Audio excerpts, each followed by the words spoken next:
Yeah, don't go anywhere, Reyna. We want to talk to you because you were the last person to be able to interview the son of Maya Angelou, Reyna. Yeah, what Guy an Johnson. honor. You interviewed him when this week, and then, as we reported this morning, he passed away. It is just completely just so sad, Daria and James, and our hearts and prayers go out to Guy Johnson's family. Thank you so much for, being able to just open your hearts in that way and share him with us. Yeah, we spoke on Monday.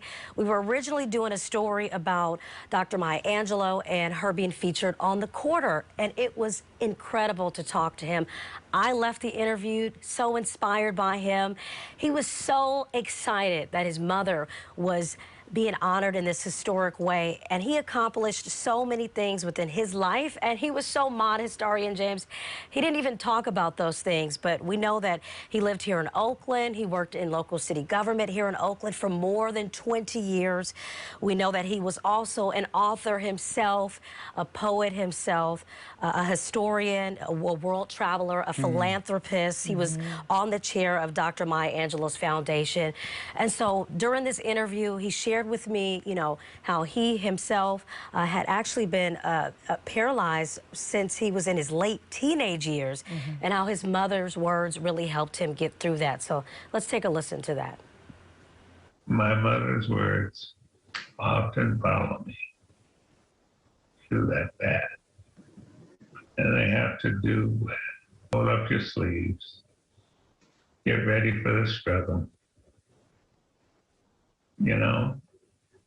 Life ain't no crystal staircase. You gotta work. And if you want to build a life for yourself, even as a paralyzed person, you gotta get a grip on who you are.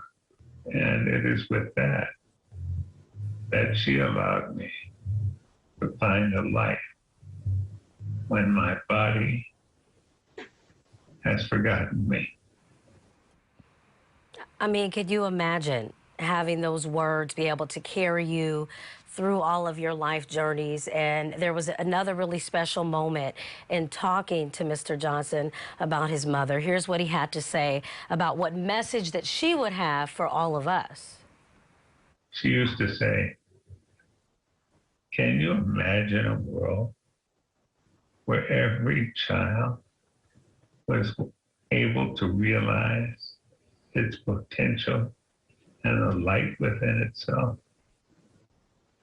We would have the key to cancer. We would have the key to all of the problems that set before us. But without that, we can't do it. We need to get together. We need to see that each of us is part of the human family.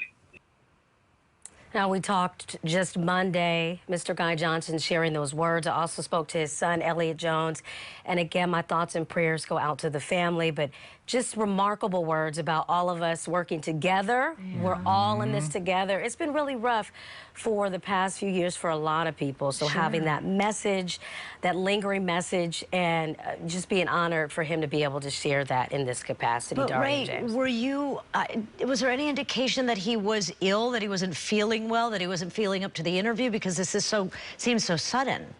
Not at all, Daria. As you can see, he was sharing all of these gems and, bright-eyed and excited. So no idea. That's why when I found out yesterday, I was in complete shock. Yeah. And we wanted to make sure that we took a pause on that story. We're still going to put it together, but we just wanted to honor his life and share a little bit about him. Yeah. So, again, just sad. Yeah, it is. And his family saying he died peacefully yesterday at his home in Oakland. And the story that Reyna was putting together is actually part of a larger special that we're putting together that we're going to air on the 24th at 6:30 in the evening. It's entitled Honoring Black History. It's going to be hosted by our own Pam Moore. So if you can, join us for that. You'll see Reyna's story that she's piecing together still, and a number of others as well, as we're honoring Black History Month. We'll be right back.